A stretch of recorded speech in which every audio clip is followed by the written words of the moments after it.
Bun venit la un nou episod de Bloxroot. De chiar, de ce folosesc eu Buda să merg, cum pot să-mi iau de aici?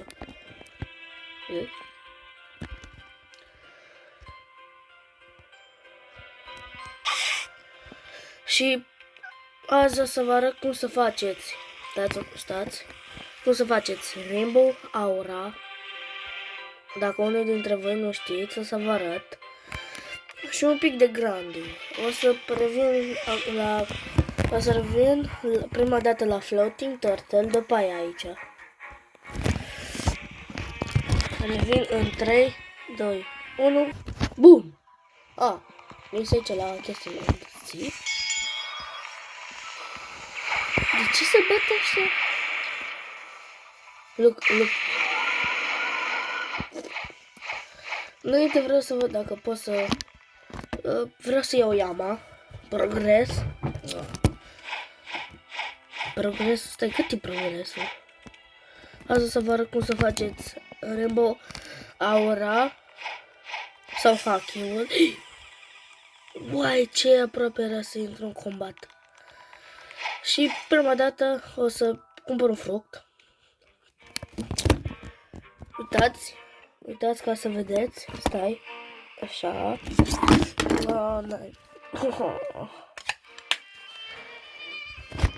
Trebuie să întorc telefonul. Așa. Bum. Nu l-am luat. Ce fruct e? E ceva bun? Da, nu e nimic bun. Trebuie să întorc telefonul. Ceau, lasă că stau așa, că e mai bine. Dar nu se vede pe camera. Trebuie să stau așa. Mă enervează. Deci, ca să faceți Rainbow Aura, trebuie să fiți în 30 și să aveți și ceva level. 1700, 600. Da, să aud tare. Stați să dau media. Așa. Nu știu dacă o să se mai audă pe filmare, dacă am dat așa sunetul mai încet, dar mă deranjează pe mine că s-aude prea tare. Scuzați-mă dacă nu se aude foarte tare. Bomb. Am bomb.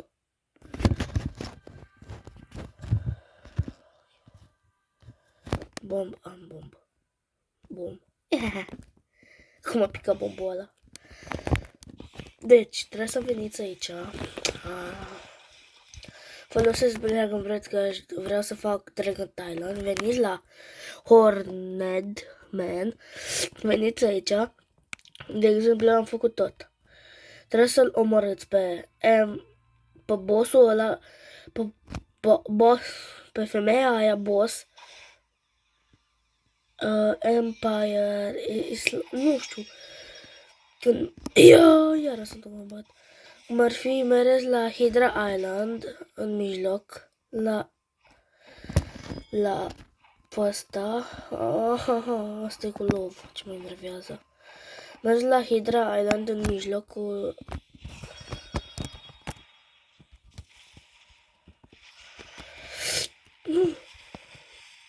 Nu știu, sunt noobie. You're a noob. You're poor. You're poor. You don't have a dragon. You're poor. Să continuăm și mergem aici la Hydra Island, da? Și omorâți bossul de aici. Aici e un boss. L-am omorât mai înainte. Da? Acum. Am revenit. Trebuie să omorâți bossul ăsta. Island Empress. Primul boss, că-s 4. Trebuie să omorâți după aia, după ce ați completat quest-ul ăla, nu de la Horned.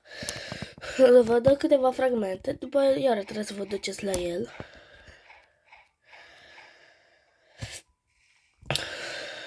Dacă să vă explic eu mai rapid. Mereți la ăla. După aia trebuie să omorâți Kilamiral, care e la Great Tree. După aia, după ce îl omorâți, trebuie să omorâți Captain Elephant, care se spunează aici. Stați. Așa. Și cu un alt deget desenez. Uite acolo. În zona asta. După ce s-a făcut asta, eu trebuie să-l omorăsc pe Beautiful Pirate. Și dacă voi ziceți că Beautiful Pirate, vă zic că e ca Don Swan din Second, ăla care după ce are puțină viață își dă regenerare. Uitați asta. După ce îi scădeți viața până la jumate sau mai mult de jumate și reface iar viața. După aia scrieți You get a secret aura. Vă dă Rainbow Aura.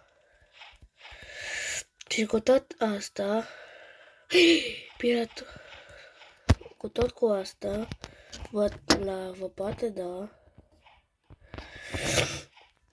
o sabie, asta. Nu știu dacă e bună. De eu folosesc Twin Hawks, că un coleg a zis că e bun.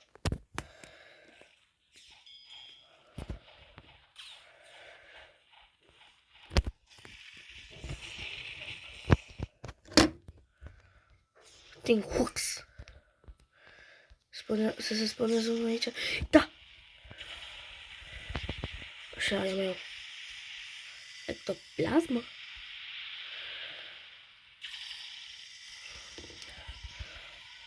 A meu.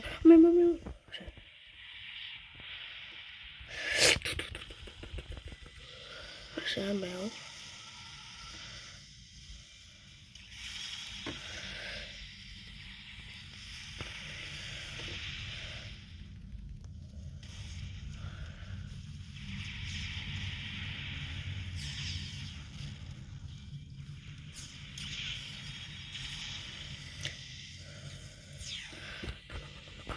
Așa.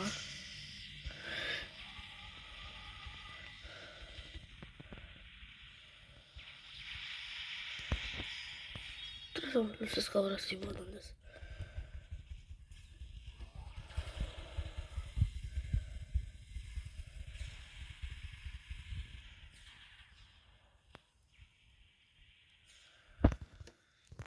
Bun. Și Twin Hawks puteți să obțineți de la Captain Elephant. E o șansă extrem de mică. Să obțineți. Și da. Uitați că n-am. Ia în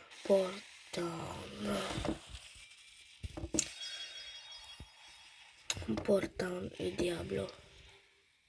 Diablo.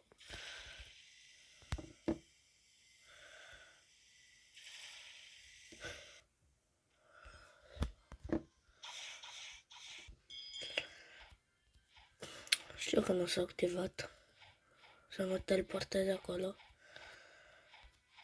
Andre, trebuie să am 15, cel puțin jumătate. Stau. Am zis că n-am văzut pe Diablo. Pe ăsta.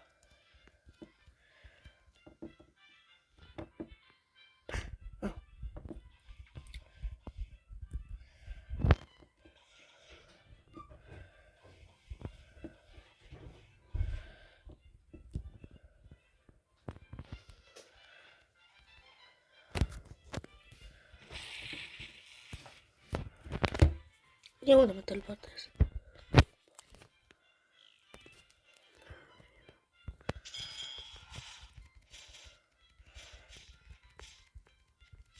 Asta lovește cu magma.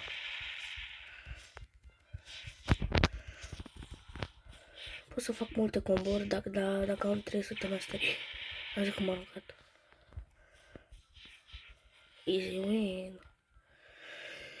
Dacă toți îl numărăți pe ăsta, puteți avea șanse să vă dea 3 ăștia. Hunter Cape. Neagră, verde și roșie. Care roșia și verdele, cred că aceleași lucruri vă dă. Și pe ăsta cum cheamă. Și negru nu știu ce vă dă.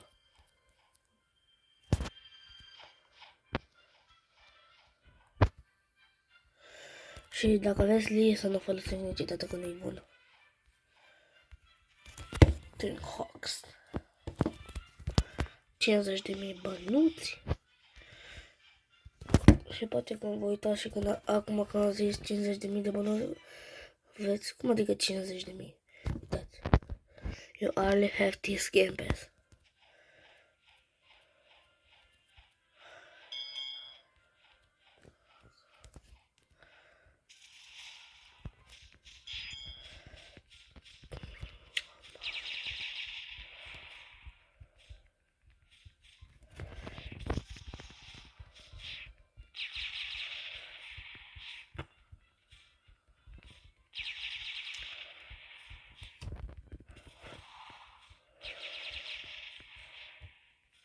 Pilot helmet. Ne-am. Și cum am zis, nu o să mai facem grinding. O să facem câteva raiduri. Sau hai să ne ducem. Uite, la 800 de metri. Să-mi iau altă sabie. Midnight Blade.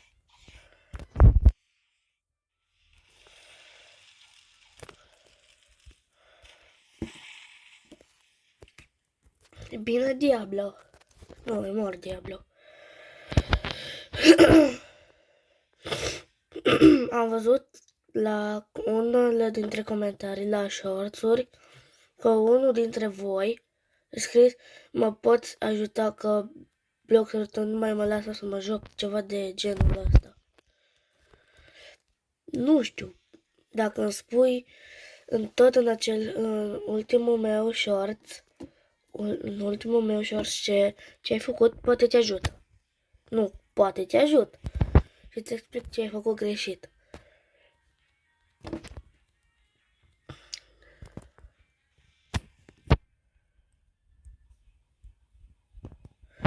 Uitați, uite, acolo sus, rău de tot. Sus, acolo sunt 3 chesturi albastre. Așa, care dau în total toate 3, 30.000. 10.000, 10.000, 10.000. Nu, hai, așa.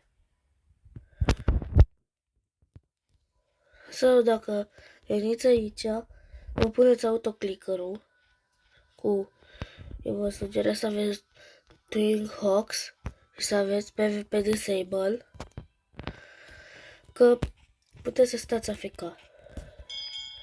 Eu, de exemplu, o să revin, uitați, dacă se vede, aici sus, aici, cât e ceasul?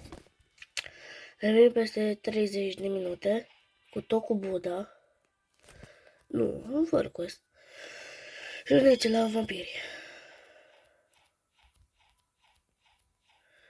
Și, de exemplu, stau aici cu Buddha, sau chiar aici.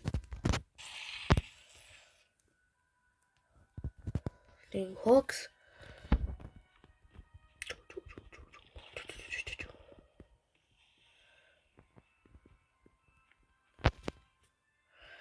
Tot să scot autoclickerul și pun pe pauză.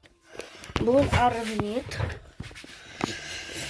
Jumătate de oră trecut și să vedem câte oase avem. Numai 51 și 50 trebuie să dăm ca să dăm din asta surpriză.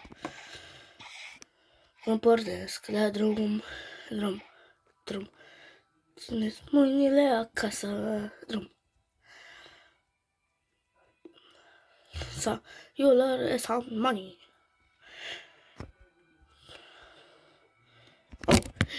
Nu, o frămiță, nu te rog. Nu, fantomița. Nu mai vreau să fac bani. Level. Pot să revin în 3, 2, 1. Bum. Bum. Uite. 3, 2, 1. Bum. Chiar acum serios. Uite. Apăs pe fleste pe 3, 2, 1. Bum. Ce e asta? Că n-am văzut până acum NPC-ul ăsta. Ce doamne e ăla?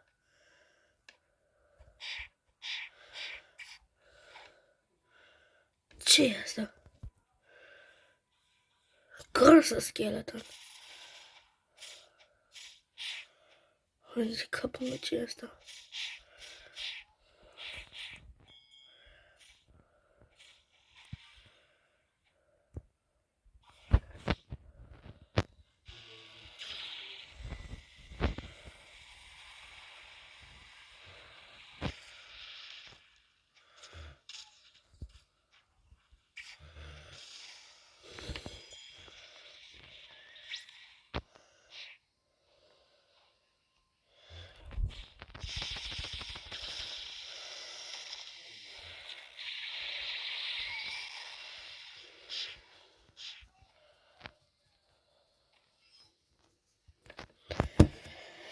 Ceva nou?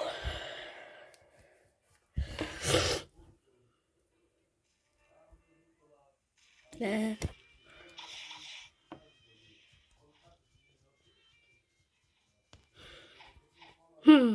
Ce să nu am? Ce să nu am? Sort.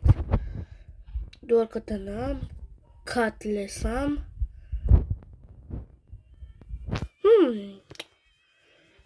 Chiar, de ce nu mă duc eu?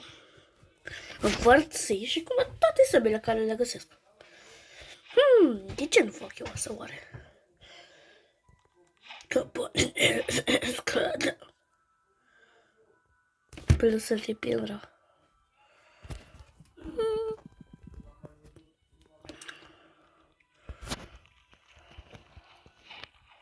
O să revin în second scene. 3, 2, BOOM! Am ajuns în second. Acum dau explosion cu aura și să mă teleportez. BOOM! M-a teleportat în first. Să vedem.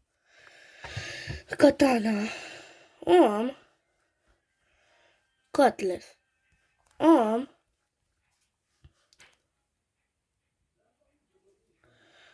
Să-mi dă subidiller fruit. Dacă depășește 1.500.000, nu mai fac. Așa. Primele săbii sunt astea. După aia acolo nu săbii. Nici acolo nu săbii, după cum știu. Dar trebuie să primești de la boss. De la boss. Hai să cumpărăm toate gunurile. Hai, slingshot. Cumpărat. Nu scare. Am. Slingshot. Eu am deja. Gata. Am toate astea.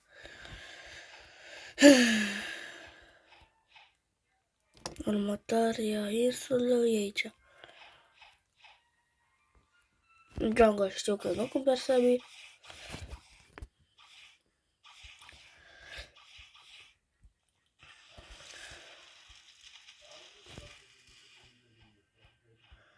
Aici Stealer. Ia Marini.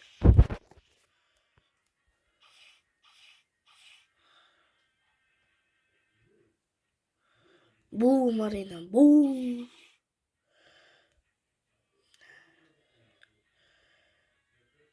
Am aceleași lucruri. Următoarea insulă ar fi Pirate Village.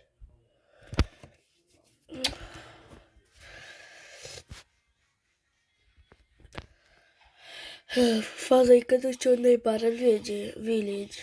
O să pun... Uite. Ciu.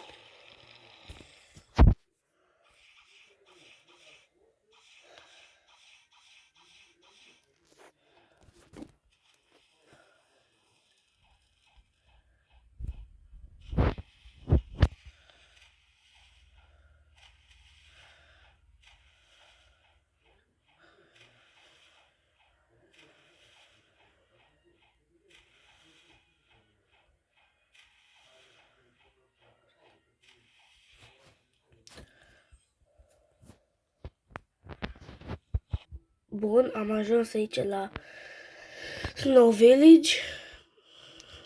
O să iau toate astea care le pot lua, dar dacă depășesc, ia. Nu-i, ia. One shot. Ce? Nu-i one shot. Ai, capul meu. Ia, îi dau un șalop. Asta, Yeti.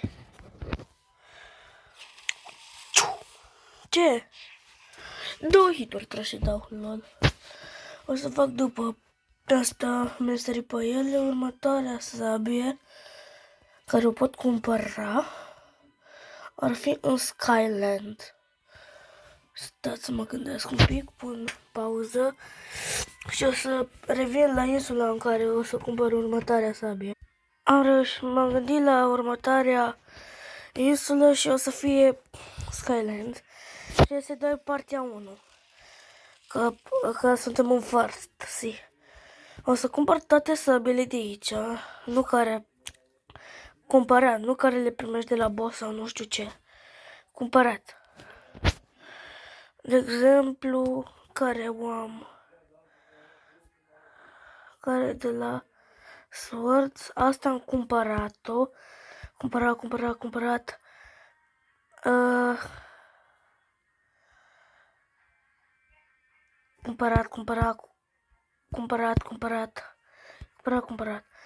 Asta nu 1,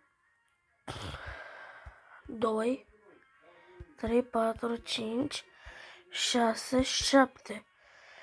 10 săbii le-am cumpărate și numai 7 care le-am primit de la Bosch. Și apropo, o să fie și un videoclip cum cumpăr toate accesoriile. Exploder. Bă, dacă e Exploder, eu nebunesc. Mă mor instant. Ia. Pciu.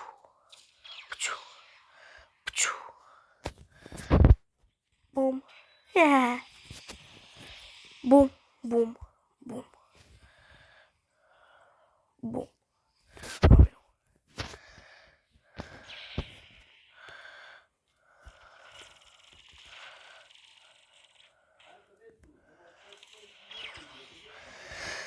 Lol. Cum ar fi toate accesoriile. Uite, asta de exemplu aș putea să o cumpăr acum. You need. Așa. De următoarea sabie sau dublu sabie ar fi aici sus. Și mă enervează că nu pot să folosesc să fac de mai multe ori aici shampoo.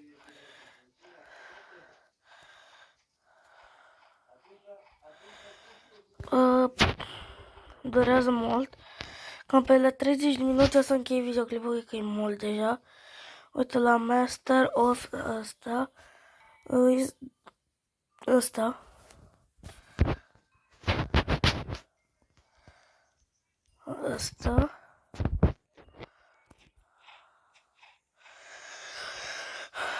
Și acum cred că astea sunt toate săbile care le pot cumpăra. Oh! Hehehe.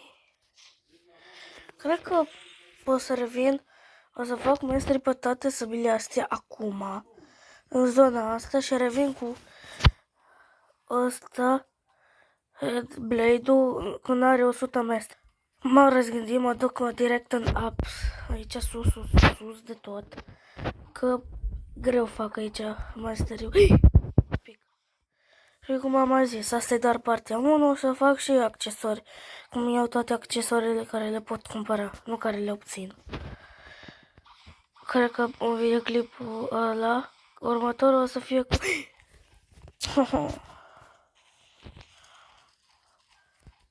Mă revin sus de tot. Acolo. Bun, am ajuns. O să luăm pe Whisper-ul ăsta, dacă îi.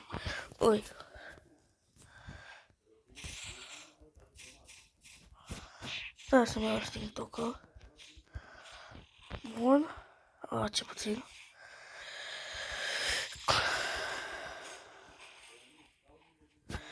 Revin cu 100 masterii.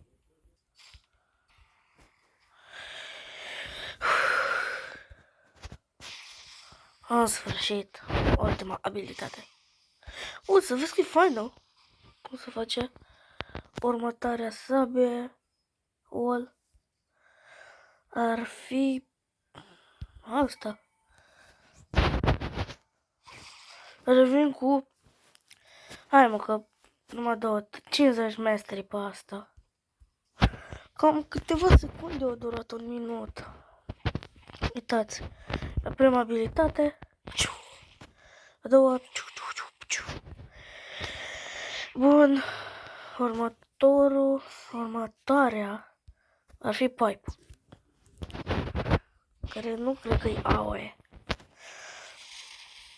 Chiar, să vedeți cât de repede fac meserie pe ele.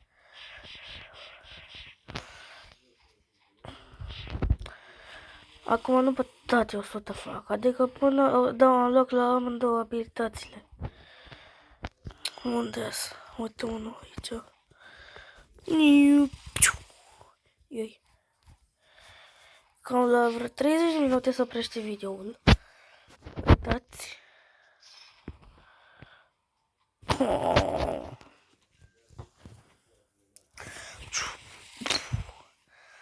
De tot ce mă miră e că nu dă one shot. Ciu. Hehe. Următoare sabie. Ce-am cumpărat chiar? N-am cumpărat multe. 18. Bă, dar sincer să fiu, n-am pole. Revin când o să am pole. Oh, și-am uitat să înlocuiesc Bizento, mai e o sabie. Hai, echipează-te. Dacă nu reușesc cu Bizento, îmi iau altă sabie. Păi, 3000. 3000 de mei, nu cu abilitate. Hai că-i bine. Oh, firar. Oh, n-am reușit să fac. Oh, și apropo, numărați câți boși din ăștia am omorât. Acum ați 2. Numărați-i. Bun.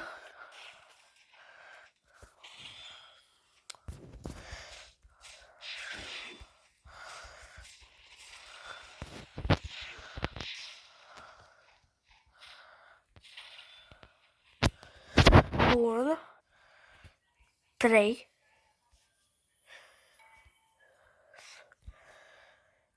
Ca să nu uit. Bun. Am uitat să-mi pun asta. Așa. Nu, asta are și Rumble.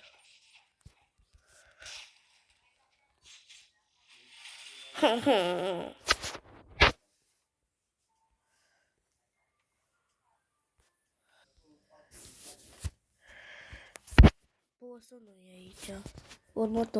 Următoarea mapă. Bun, pe mapa asta îi Thunder God.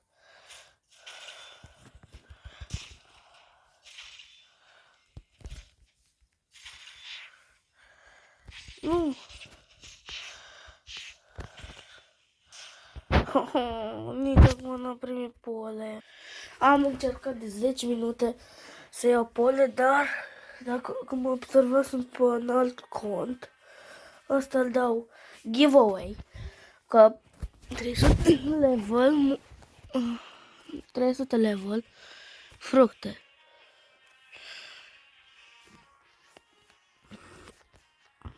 Magma Light și sabie pipe. Stațurile astea 700, stai, 400, 900. Uitați. Și așa vă dau giveaway. Dacă puteți să scrieți aici la mine, la ultimul shorts, la penultimul de fapt,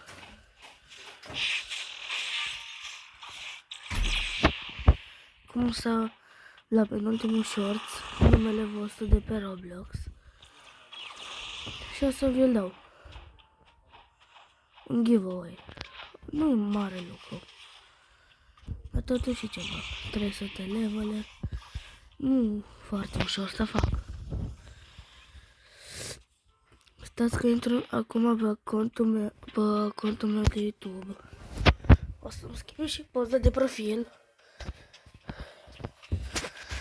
Uite, asta e momentan. Și, cum am zis, uite, în ăsta scrieți. Îmi scrieți cum să, dacă nu știți ce să faceți, deci voi îmi scrieți numele vostru. Eu nu pot să văd, dar verific de pe alt telefon și pot să vi-l dau. Și încă ceva. Abonați-vă la încă câteva conturi. Că unde le subliniez eu cu roșul, la ăștia aș dori eu. Ăsta. Nu, unde fac cu negru, nu. La Pickle.